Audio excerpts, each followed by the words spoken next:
All right, everyone, we are joined now by Jimmie Johnson, driver of the number 48 Lowe's Patriotic Chevrolet and defending winner of the Coca-Cola 600. Jimmie obviously is a 6-time Sprint Cup Series champion. You've been able to find success at a number of tracks, but you've been especially good here at Charlotte throughout your career. Just talk about coming into a racetrack where you consistently run so well and what your expectations are for this weekend. Yeah, it's always great to come to a track that you have a great past at, great history at.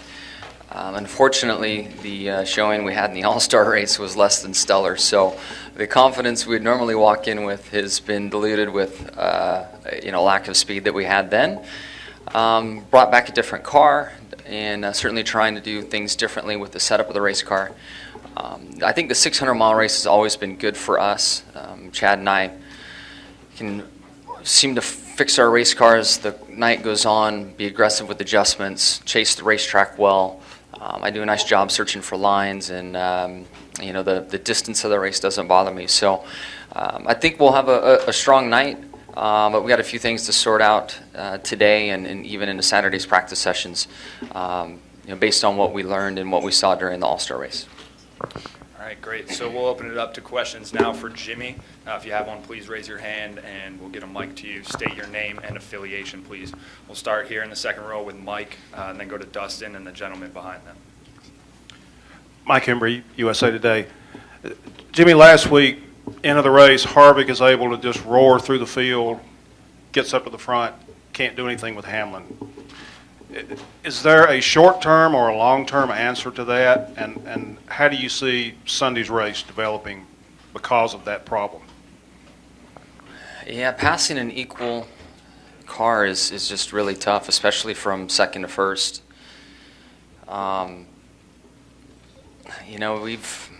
We keep working on a variety of rules packages to try to make it better, and I don't think we've made it better. At some tracks it looks like the package works better. I don't think we've necessarily heard it, but it's so hard to get around the brutal truth that the car leading has the best aero situation and the rest don't. I mean, it's just very difficult to get around that.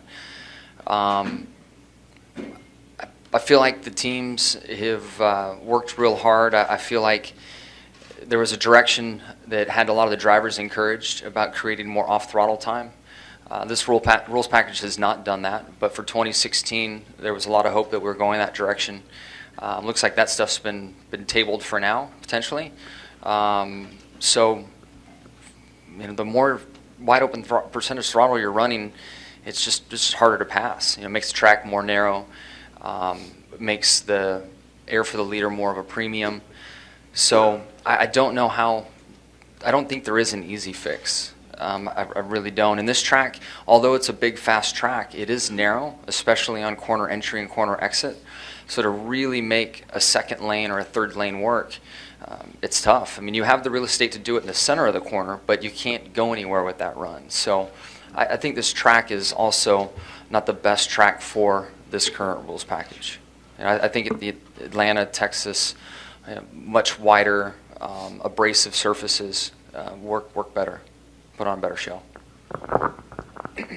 Dustin Long, NBC Sports. This past week saw the incident with James Hinchcliffe in Indianapolis, and according to the reports, the safety crew was credited with saving his life. While that is a dedicated traveling safety team for that series, which is not in this series, is there, when you see something like that, and if you've investigated or looked into it, I mean, does that make you think that there's something that can be pulled from that? Or are you comfortable with what it is here? Does it matter if there's a dedicated safety team or not?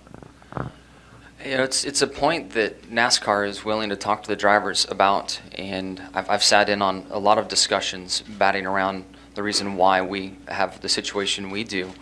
And NASCAR is adamant that having true ER folks that every single day fight in an ER room to save people's lives are the best people to have in place here on a weekend for us. In my heart, I feel like there's maybe a hybrid version where we have those EMTs here, but then we also have people that are very sharp and NASCAR specific, car specific, know the drivers, know our cockpits, and I know that NASCAR briefs them and works with them on all that. But with Hinchcliffe's crash and then going back to Zanardi's crash, My attorney, Alan Miller, represents Alex and was there and present, and everybody knows that that crew saved Alex's life 2 or 3 times before he ever got to the hospital. So, they do an amazing, however they make it work, they do an awesome job doing it. And but again, I've sat in many conversations with NASCAR, and they truly believe that they have the safest environment for us. So I haven't been in that world. I don't know if Tony, maybe Juan, it'd be smart for us as a group to go talk to maybe Juan and say, hey, you've seen both sides now. What's the difference? Where can we be better? It's probably a smart thing to do. Yeah. Jared Turner, FoxSports.com. Hey, Jimmy. Hey. Oh, yes. No. Over here, Jimmy. Sorry. Hey, buddy. Pretend I see it. There you are. Yeah. 2 questions. The first question is, what was your reaction to the warning your team received for the issue with the side skirts in the All-Star race? And my second question, and I mean this in all sincerity, what kind of parenting advice would you give to Kyle Busch and Brad Keselowski as a parent yourself? Parenting side, that first year trying to find your new normal is tough for all parents. And as wonderful as the experience is, trying to balance life and career is tough. So just to be patient with it and know that, that first year you're going to earn your stripes, and things seem to, at least to the 4.5 years I've experienced, things seem to get you get a better flow going as you get deeper into things. I understand that teenage years it's going to change, but fortunately pretty far from that right now. The warning, we were very shocked to even hear that there was an issue with the side skirts. And I think leaving the racetrack, NASCAR was upset and thought there was a lot more intent and something going wrong with the side skirt being pulled out. And then as video became available and they looked through it and watched and saw what was done, it calmed down. So we were shocked to hear that there was an issue, and because we had crash damage on the right side of the car, and then it certainly turned out that way. Okay, we're going to go over to the right side with Ben. Jimmy, Ben White, Lexington Dispatch. This is a question concerning Daytona coming up in, 6 weeks. You've got 3 super speedway wins this year. You've won 3 times at Daytona. Can you just talk about what kind of confidence it would build for you to be able to go back there and win again as far as your chase hopes? I know you're already in the chase, but can you just talk about your confidence if you were to win there? Yeah, now maybe you can help me with this. Is it a Sunday race? Does anybody know? Or Saturday night race? Sunday night, so it's still night. Okay. I just heard about this today. And I was like, wait a second, it's always been Saturday night.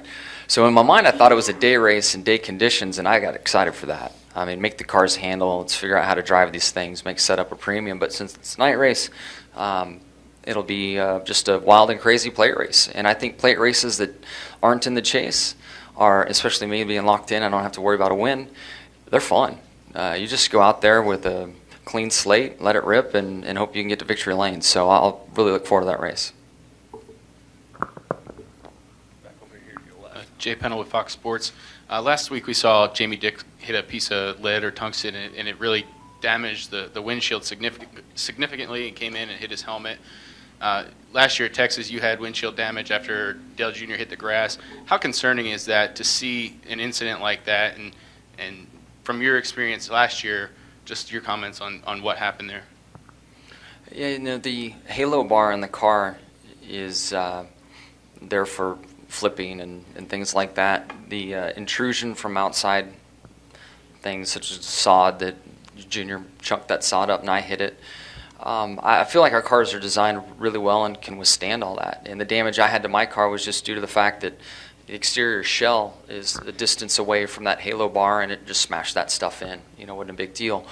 But a piece of tungsten, that's a whole new game. And thankfully he wasn't injured, or the car wasn't damaged even anymore. I've unfortunately never seen it before. I've always wondered what would happen. And I think there's an incident at Phoenix ages ago where a piece of lead got out of a car and went through the concrete wall in turns 1 and 2 I heard about. That's just bad news. And anything we can do to ensure that all those lead rails are secure and tight and nothing's getting out, I'm in favor of any rule to go down that road, because you can't stop a piece of tungsten like that. Jamie was very lucky to not be injured in that incident. Okay, we've got time for one more. We're going to come right here to the left with Tom. Jimmy, Tom Jensen, FoxSports.com. So what did happen last weekend? Did you find it out, and are you confident you've addressed it? Not necessarily. We'll find out here in practice coming up. The car had decent speed in practice in the sun, and we got into the night and just couldn't get the car to turn. So we're bringing back a different race car and different setup and see what happens. And all this day practice does not help build confidence in a night race, you know, because we thought we were good in the day last weekend when tonight didn't have what we needed. So this track's tricky. You know, it is tough to get it right. Luckily, it's a long race, and if need be in the race, we'll make big changes. Yeah.